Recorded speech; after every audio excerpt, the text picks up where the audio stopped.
کبھی کوئی قوم ترقی نہیں کر سکتی جب تک اس قوم میں باہم اتفاق نہ ہو، جب تک ان میں اتحاد نہ ہو، جب تک لوگ ایک دوسرے کی ٹانگیں کھینچتے رہیں گے، جب تک وہ ایک دوسرے کو دشمن کے طور پہ ٹریٹ کریں گے، جب وہ ایک دوسرے کو اپنا محض مخالف سمجھیں گے اور کسی نقطے پہ جمع نہیں ہوں گے، تو نتیجہ یہ ہوگا کہ اپنی قوت اکھڑ جائے گی۔ اللہ تعالی نے فرمایا وَلَا تَنَازَعُوا فَتَفْشَلُوا وَتَذْهَبَ رِيحُكُمْ، فرمایا کہ آپس میں جھگڑوں میں نہ پڑو، آپس میں تنازعات میں نہ پڑو، فَتَفْشَلُوا، تم پھسل جاؤ گے اور تمہاری ہوا اکھڑ جائے گی، یعنی تمہاری قوت جاتی رہے گی۔ تو جب ملک کے جو افراد ہیں، جو ملک کے سرکردہ لوگ ہیں، جو وطن میں رہنے والے ہیں، اگر ان کے آپس کے تعلقات کی بنیاد محبت نہ ہو، نفرت ہو، دوستی نہ ہو، دشمنی ہو، قرب نہ ہو، دوری ہو، اپنائیت نہ ہو، بیگانگی ہو، تو نتیجہ کیا نکلے گا؟ اس نفرتوں کے ساتھ، ان دشمنیوں کے ساتھ، ان کینوں اور عداوتوں کے ساتھ دنیا کا کوئی ملک ترقی نہیں کر سکتا۔ اللہ تعالی نے فرما دیا وَلَا تَنَازَعُوا فَتَفْشَلُوا وَتَذْهَبَ رِيحُكُمْ، آپس میں تنازعات نہ پالو، آپس میں جھگڑے نہ کرو کہ تم پھسل جاؤ گے، تم بزدل پڑ جاؤ گے، تمہاری قوت کمزور ہو جائے گی، تمہاری ہوا اکھڑ جائے گی۔ نبی پاک صلی اللہ تعالی علیہ وآلہ وسلم جب مدینہ منورہ میں تشریف لائے تو آپ کے آنے سے کیا ہوا کہ اہل مدینہ میں بھی لڑائیاں تھیں، ان میں بھی جھگڑے تھے، ان میں بھی فسادات تھے، ان میں بھی جنگیں ہوتی تھیں، لیکن ہوا کیا کہ جب سرکار دو عالم صلی اللہ علیہ وآلہ وسلم نے مدینہ منورہ میں ریاست کی بنیاد رکھی تو آپ نے ان کو آپس میں ملا دیا، آپ نے ان کے اندر محبتیں پیدا کر دی، آپ نے ان کو جوڑ دیا،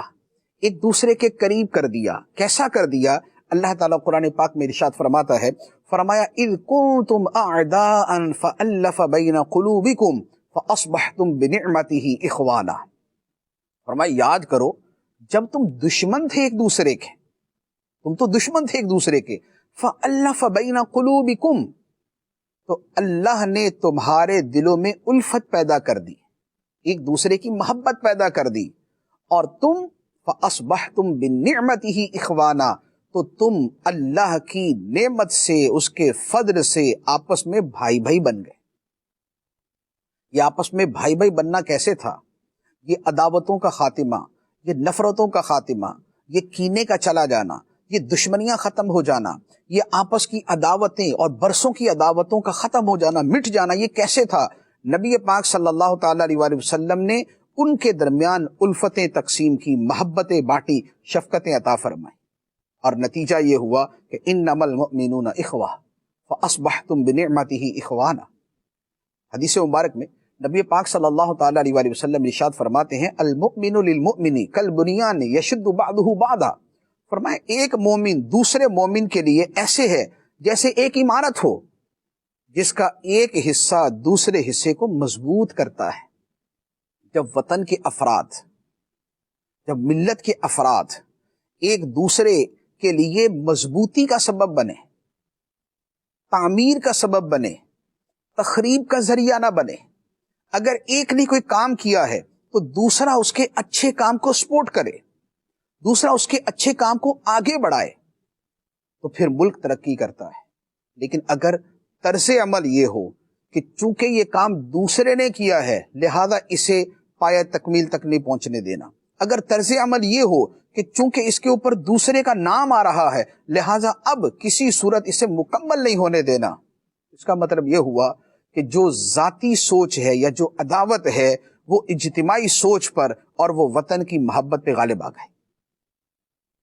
تو ترقی کے لیے ضروری ہے کہ آپس کے اندر اتفاق ہو، اتحاد ہو، قوم ایک قوم نظر آئے، قوم ہجوم نظر نہ آئے۔ اگر ہجوم ہے کہ جس کا جو دل کرے بولے، جس کا جدھر منہ کرے نکل جائے، تو وہ بکریوں کا ریوڑ ہے،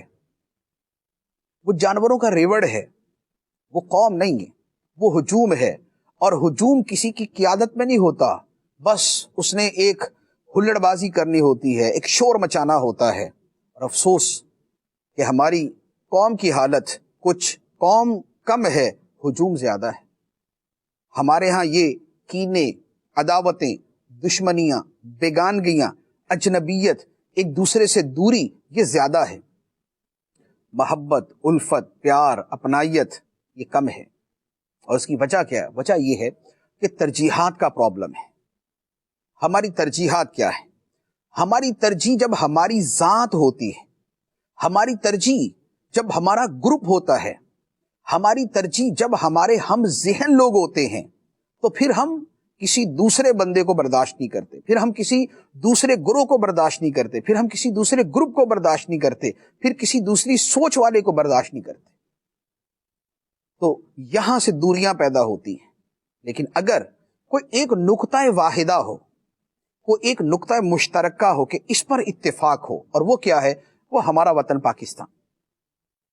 اپنے تمام تر اختلافات کے باوجود اگر اس ایک نقطے پر پورا اتفاق ہو، اور زبانی نہیں، عملی، قولی نہیں فعلی،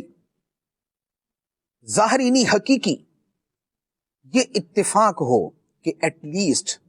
جو شے پاکستان کے لیے مفید ہے، جو ہمارے وطن کے لیے بہتر ہے، وہ ہم کریں گے، اور اگر ہمارا دشمن بھی کرے گا تو ہم اس کی مدد کریں گے۔ اگر اس اتفاق کی سوچ کے ساتھ، اس اتحاد کی سوچ کے ساتھ چلیں گے تو یقین کیجئے کہ پاکستان کا دن دگنی رات چگنی ترقی کرنا مشکل نہیں۔ لیکن اگر کسی کو چلتے کی راہ میں ٹانگ اڑانی ہے، اگر کسی کے بنے ہوئے کام کو بگاڑنا ہے، اگر کسی کے آخر تک پہنچے ہوئے کام کو دوبارہ بنیادوں تک لے کے آنا ہے، اگر اس سوچ کے ساتھ چلنا ہے تو پھر کوئی ترقی نہیں۔